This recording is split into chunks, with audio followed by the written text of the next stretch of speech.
Picture this. You fall asleep watching Netflix. Your TV is still glowing in the dark. Your streaming device is quietly running all night. Now, here's the question almost nobody asks. How much electricity is that little box actually using? Because in American homes right now, there are well over 200 million streaming devices plugged in. Roku sticks, Fire TV sticks, Apple TVs, sitting behind TVs in living rooms, bedrooms, dorm rooms, apartments. And each one quietly pulls power 24 hours a day. Not just when you're watching, even when you're not. So what happens when millions of Americans leave these devices plugged in all year long?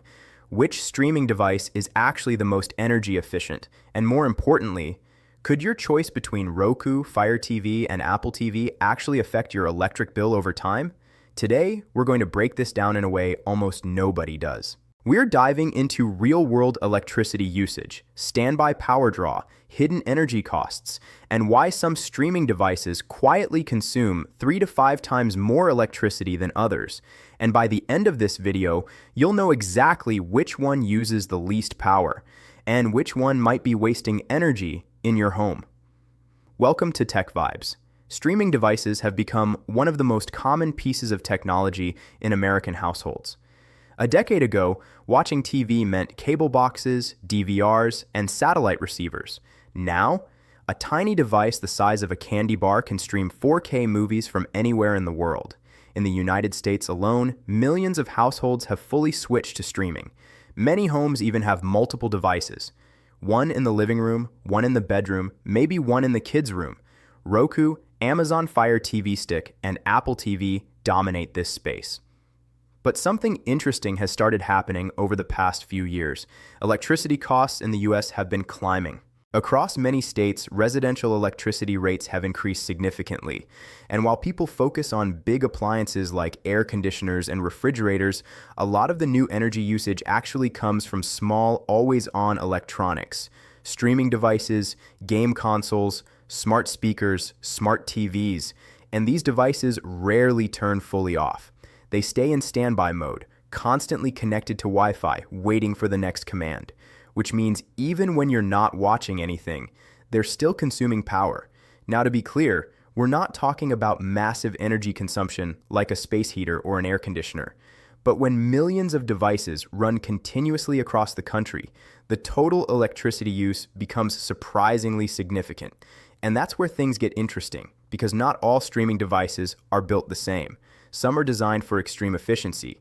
Others prioritize performance and power, and that difference directly affects how much electricity they use. So let's break down how these devices actually work. At a basic level, every streaming device is essentially a tiny computer. Inside that small plastic case is a processor, memory, wireless networking hardware, video decoding chips, and an operating system. When you open Netflix or Disney Plus, the device downloads compressed video data from the internet and decodes it in real time so it can display on your TV. Now, decoding video, especially 4K HDR video, takes processing power. But modern chips are extremely efficient, and that's why streaming devices usually only draw a few watts of electricity while operating.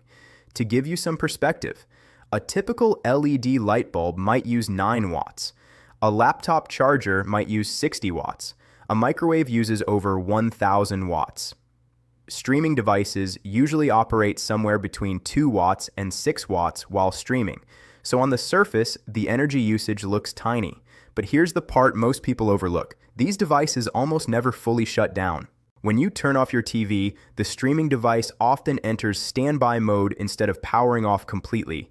And that standby mode still consumes electricity, sometimes very little, sometimes more than you might expect.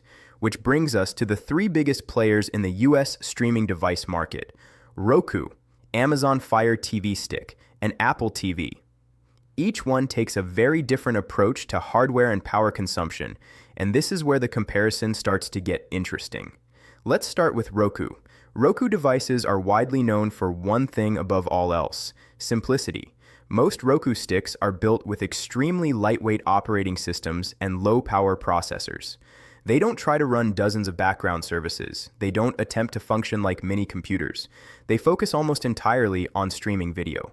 And because of that design philosophy, Roku devices tend to be very energy efficient. When actively streaming HD or 4K video, many Roku models consume around 2 to 3 watts of power. That's impressively low. But the real advantage shows up when the device is idle. In standby mode, Roku devices can drop down to well under 1 watt of electricity use. That's basically equivalent to a tiny nightlight, which means if you leave a Roku plugged in all year, the electricity cost is extremely small. For most American households, the yearly electricity cost of a Roku device might only add up to around $1 or $2 depending on usage patterns and local electricity rates. But now let's compare that to the Amazon Fire TV Stick. The Fire TV Stick takes a slightly different approach. Amazon designed it to integrate deeply with its ecosystem: Alexa voice control, smart home integration, Amazon services running in the background. Because of that, the Fire TV Stick usually runs a slightly more complex operating system, and with that added complexity comes a small increase in power consumption. While streaming, many Fire TV Stick models consume roughly 3 to 4 watts of electricity, still very efficient but typically a bit higher than Roku. Standby mode also tends to draw slightly more power, often sitting somewhere around 1 to 2 watts. Again, not huge, but slightly more than Roku.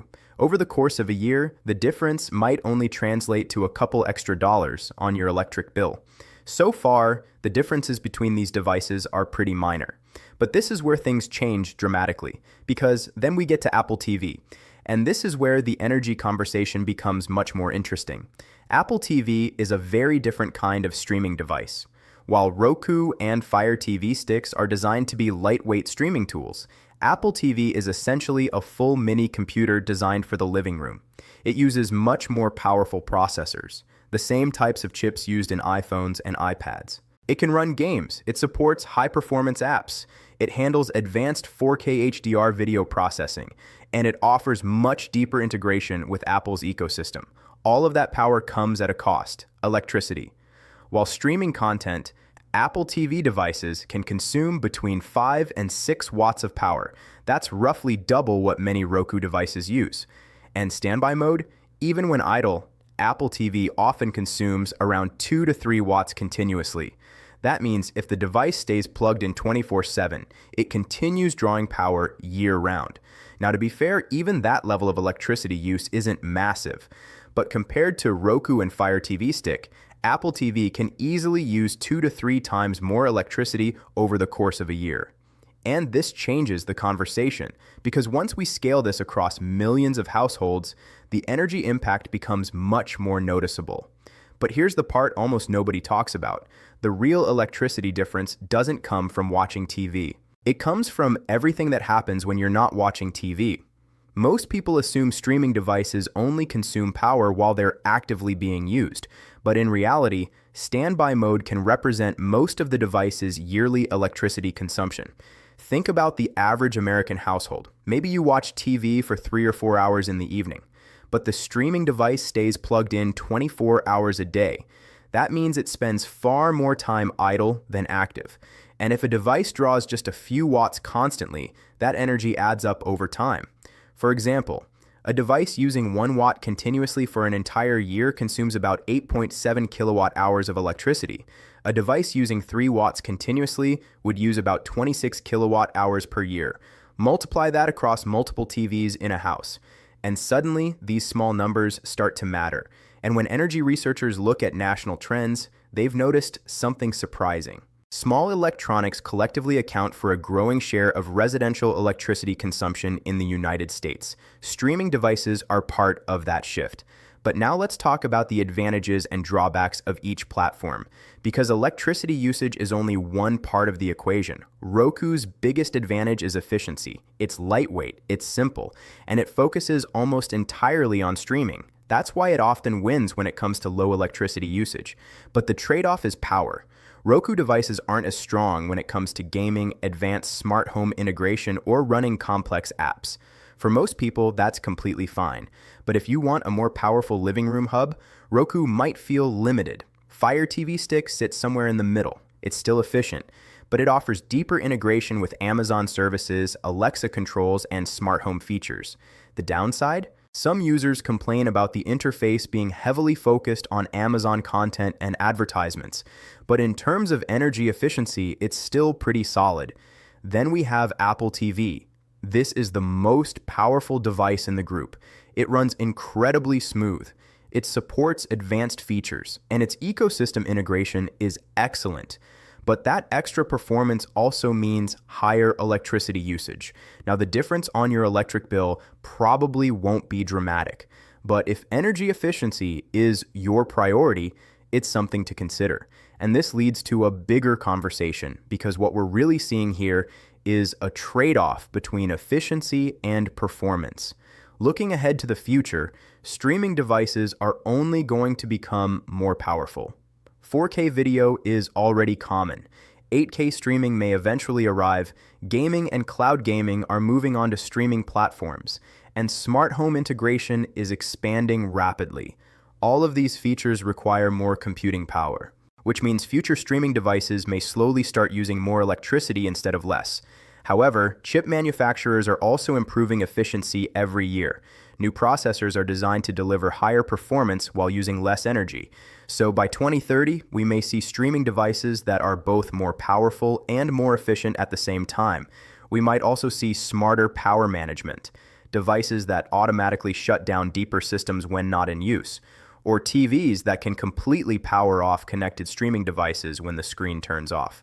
But for now, the differences between Roku, Fire TV Stick, and Apple TV are pretty clear, and depending on your priorities, one might make more sense than the others. So what should you actually do with this information? If you're a student living in a dorm or apartment, electricity efficiency might matter more than you think. Choosing a low-power streaming device can help keep energy usage down in small living spaces. If you're a working professional building a smart home setup, you might prefer the extra features offered by devices like Apple TV or Fire TV. For business owners running waiting rooms, offices, or public displays, choosing energy-efficient streaming devices across multiple screens can reduce long-term electricity costs. And for everyday consumers, the best move is simple. Pick the device that fits your ecosystem.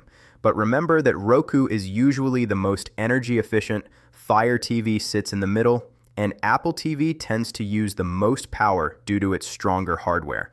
At the end of the day, these devices are tiny compared to major appliances, but they represent something bigger, a new generation of always-on technology quietly running in our homes. And as our homes become smarter and more connected, these small power draws start adding up in ways most people never notice.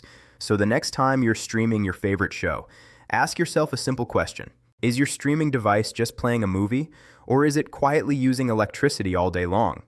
If you enjoyed this deep dive, subscribe to Tech Vibes for more tech breakdowns that actually affect your everyday life. And in the comments, tell us this. Which streaming device do you use in your home? Roku, Fire TV, or Apple TV? And did you ever think about how much electricity it might be using? We'll see you in the next video.